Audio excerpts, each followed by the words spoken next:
Hello, everyone, and welcome to the U.S. Center. Today we have a very special event. We'll be unveiling our interactive multimedia exhibit on U.S. innovation pathways toward net zero. And now I'd like to welcome to the podium Scott Strazik, CEO of GE Vernova.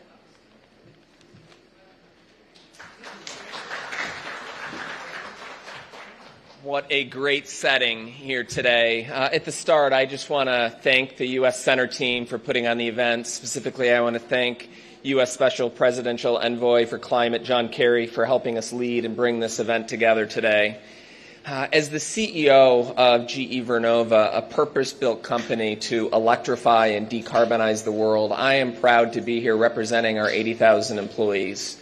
When you think about a world in which a third of the world's electricity today is powered with our equipment, but look forward and think about the fact that the demand for supply of electricity is going to have to grow by 50% while we simultaneously electrify or decarbonize that system, that is only going to happen with strong public-private partnerships. And that's why a year ago when we were in Egypt at COP27 and Secretary Kerry pulled us together to join this coalition, we were so excited and proud to be a part of it. And then I look in this room today, a year further on, and I'm so thankful and appreciative of the broader coalition that we brought together and what it represents and the momentum that we have together. So with that, we are in a few minutes going to launch the technology, have a few other coalition members come up and speak, but it's my honor to introduce the U.S. Special Presidential Envoy of Climate, John Kerry, to the stage. Please.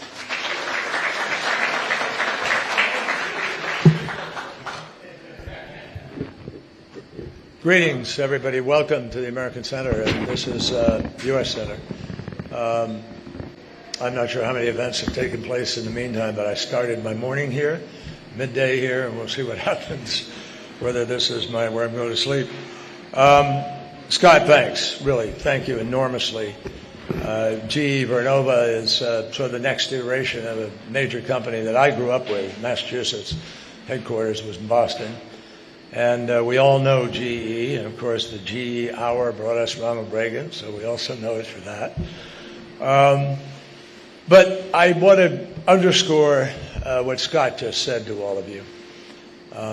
You're all here. I don't know for how long in this 2-week period. I'm here for the duration because we need to get it right. And we need to do everything in our power to make sure that we're harnessing all of the energy of every community, including the private sector. Now, I know there are some folks out there and say, well, how can you talk to those guys? They're a big corporation and they, they're the problem and on you go and it's just greenwashing and so forth. Well, no, it's not. That doesn't come close to what is happening in the world today. Major corporations around the world are stepping up in amazing ways. I just came from celebrating the First Movers Coalition, which we created and started it in Glasgow in 2016, I guess. When was Glasgow? 21. I'm 21, guys. I'm running around a lot. In 21, we had our first round, and then the next year in Sharm el-Sheikh, and now we're here. But at that meeting, with President Biden, we put forward a new idea, which is the First Movers Coalition, that we challenged companies to step up and help us change the marketplace. Because so much of what is happening now is just the demand.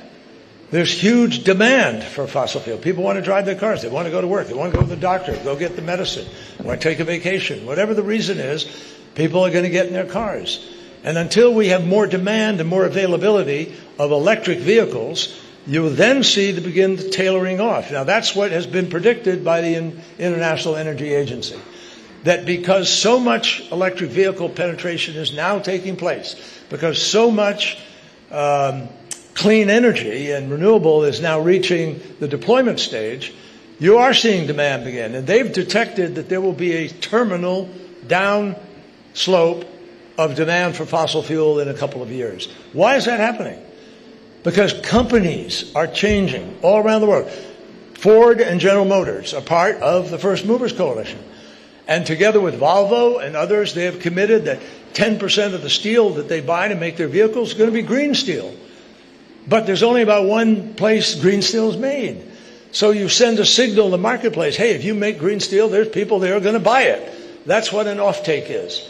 And we just are celebrating right now while we're here, they're up there celebrating 96 different offtake agreements, which are going to be record-making in terms of sending the signal that I'm talking about to the marketplace. So bottom line is, and I learned this full score when I was serving as Secretary of State, and I worked very hard to implement something at the government level that could make a difference to the private sector. And it was sort of incremental, and we get a little piece here, and it wouldn't be clear there, or somebody went to court and you fought over it. We have to recognize this. The UN finance analysis, done a number of years ago, says very clearly that in order to get to 1.5 degrees limit on warming, in order to achieve our goal of transitioning to a low-carbon, no-carbon economy, we have to invest a minimum of $2.5 trillion a year, and more likely $4.5 to $5 trillion a year for the next 30 years. Well, guess what? No government or group of governments in the world is going to produce that kind of capital to effect this transition. So then what do? Throw up your hands and go home and not get out of bed and say, that's it? No. You fight. You come back and say, there are better solutions. And the truth is, the way we're going to solve this is going to be in partnership with the private sector, because we have no other choice. And they have no other choice, because they're going to find that if they're not doing that, they're not going to have a marketplace or be able to deal with the stability they need in the marketplace to make their businesses viable going forward. So everybody's got a similar sort of interest here. And we've got to stop the infighting and the name-calling and begin to come up with real programs that make a real difference. Lafarge Holcim is one of the FMC companies. They're the largest cement maker in the world. They are now making green cement. And you know what they've learned? People buy the green cement not because it's green, because it's actually better cement than the ones that they were selling previously. So all kinds of things are going to happen as we explore the world of new batteries, battery storage, hydrogen as fuel, ammonia as fuel, as we get into direct air carbon capture. I met the other day with the head of an oil and gas company who is entirely investing in direct air carbon capture and putting a lot of money into it to make it work. Now, I don't know if that's going to work, folks. I'm not here to vouch for the choice that some CEO makes or doesn't make. I am here to say we need all of the above right now, because we're behind, dangerously behind. And it was 70 degrees Fahrenheit above normal in the Arctic last summer. It was 100 degrees Fahrenheit above normal in the Antarctic. We have all kinds of changes taking place with fires and floods, mudslides, and unbelievable rainstorms and hurricane force winds and damage being done. We had over 18 $1 billion climate events in our country last year. So if you're content with that, then you can go be content with that, but I'm not, and I think most people in business will not be, because that represents an incredible diversion of resources and an incredible distortion, disruption in the marketplace. So I'm going to end by just pointing out to everybody, what is happening here today is U.S. companies coming together to help galvanize action, to help strengthen the private investment in the green transition. And the Corporation Coalition for Innovation and Technology toward Net Zero, or as a complicated acronym, I don't know how to say it. Let's just keep it the name. But look, it's not just the right thing to do for our planet. It's the right thing to do if you're a business person and you want the bottom line to work. So we're grateful to companies like Baker Hughes, GE that you've already heard from, Honeywell, Johnson Controls, among others. They're going to do this with a view to obviously trying to move the business in a constructive way. But guess what? A business that is adopting sustainable principles, that is adopting and trying to shift to clean energy and be part of the solution, not part of the problem. Now, in the bipartisan infrastructure law that we passed, these folks helped us pass it. And that has done more, my friends, than any other single thing we've done to excite the marketplace of new energy technology. It's incredible what's happening. And I want to thank Johnson Controls and GE Vernova very, very much for pushing for innovative solutions as members. They're both members of the First Movers Coalition. So, we're running out of time to put the world on track to hold the 1.5 degrees. But we know from the International Energy Agency we actually have the tools to do it. If we fulfilled all the promises that were made in Glasgow, by 2050 we'd be at 1.8 degrees of warming. If we do everything that you then add Sharm el-Sheikh to it, you'd be at 1.7 degrees. Now that doesn't mean we can go home and say, oh, we don't have to worry. Yeah, we have to worry, because we're not getting it done fast enough and we're still headed towards about 2.5 degrees. So we need to get back on track. And we're able to do this, but we need the companies that are represented here and a hell of a lot more to come to the table with bigger ambition, bigger readiness to put their futures on the line with us and to help us develop the technologies, the opportunities, the groundbreaking innovations that are going to help us win this battle.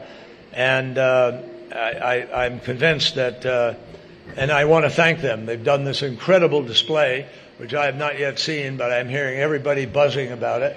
And they've helped us through this display to help the multiple thousands of people. I can't tell you exactly how many, but multiple thousands of people are going to come through this place and see this and take something back with them about what we're trying to do and what needs to be done.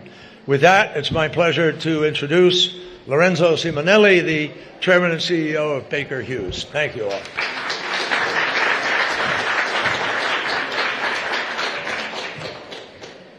Senator Kerry, thank you very much, and it's a pleasure to be with you all today. And first of all, on behalf of Baker Hughes and also my colleagues in the coalition, I couldn't be prouder of this event.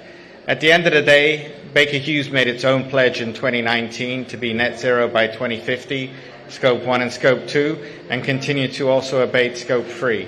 We've made progress, but at the end of the day, it's the partnership that really matters, and it's the partnership of this coalition that brings together a lot of capabilities, and it comes down to technology. We are a provider of technology in the energy ecosystem. Technologies that exist today around carbon capture, utilization and storage, direct air capture, the opportunity around hydrogen, the opportunity of clean integrated power solutions. We have the opportunity to, at scale, deploy these innovative technologies that come from US companies. So it's very important that we continue to mobilize and to scale at pace these technologies. And at the end, one of the best things about this coalition is that it's multi-industry based. This isn't about one sector. This is about all of the hard-to-abate sectors, but all industries coming together under a coalition that enables us to demonstrate the pathway towards net zero. So very pleased with what's been done, but very much looking forward to also the journey ahead that we can make going forward, and with also the sponsorship of the US government. And obviously, Senator Kerry, thank you very much for your sponsorship. And with that, we continue moving forward. And I'd like to introduce to the stage my colleague also from Honeywell UOP, the CEO, Ken West, who will speak further about this as well. Thank you very much.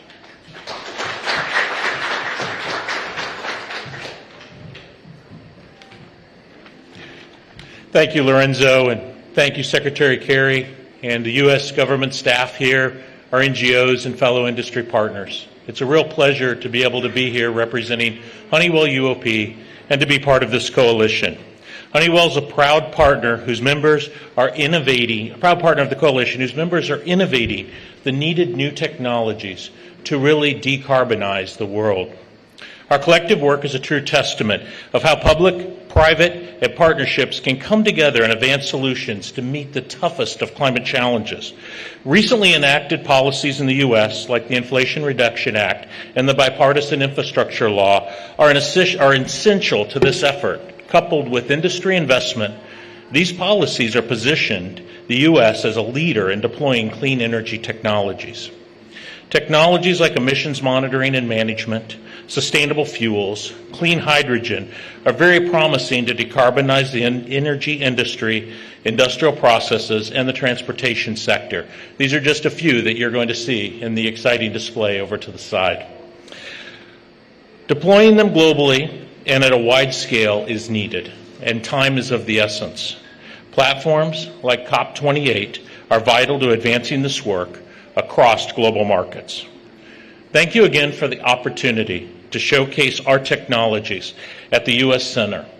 I look forward to collaborating with my fellow industry partners that are here in finding new technologies and solutions that are going to help us meet the goals out ahead. With that, I'd like to welcome Katie McGinty, VP and Chief Sustainability Officer for Johnson Controls. Katie. Well, hi, everybody. How are we doing? I'll tell you, we're on our way to win some technology and solutions, but I wanted to start, and I'd ask you to join me. I want to thank you, sir. I want to thank Secretary Kerry. I will say I am grateful for your discontent because you singularly have made the most impactful difference to climate commitment and climate action.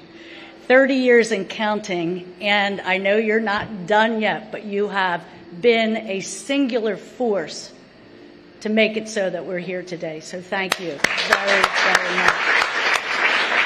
So I have some good news and bad news. Bad news, buildings represent almost 40% of global greenhouse gas emissions. So there's no decarbonizing that climate without getting the carbon out of buildings. Good news.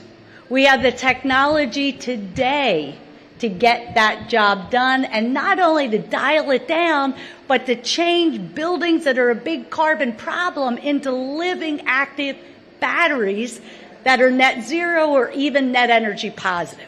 The trifecta is efficiency, electrification, heat pumps. I am a heat pump groupie, magic machines, and digitalization. Better good news is building's one of the few sectors that when we cut the carbon, we cut the costs, not incur costs. And we at Johnson Controls know that firsthand because for 20 years we've had good partners like the federal government that have stepped up, and with those partners we have cut now 37 million metric tons of carbon while saving those partners $7.8 billion in energy and operating costs. So for the naysayers who would say we can't afford climate action, we can't afford not to have climate action. But all of that is not good enough. There's still much more to be done. And the latest part of the partnership that I want to share and just be very grateful for here today, it was our privilege last week to stand with Secretary Granholm, and what a brilliant move by the President to recognize that climate is a matter of national defense and security. And we are honored to be the first under the Defense Production Act to be a partner in now massively ramping up those magic machines, heat pump production. We committed to a 200% increase in our production, and it will drive multiple millions of metric tons of carbon out the door. Thank you very much. Scott, back to you.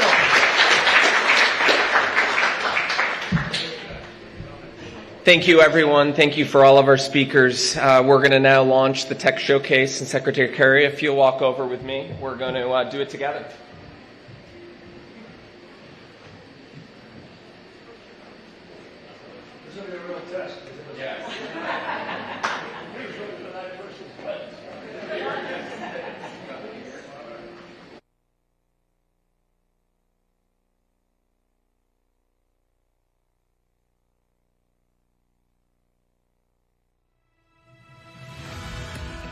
Greetings from the International Space Station. I'm NASA astronaut Jasmine Mogbelli. When I look down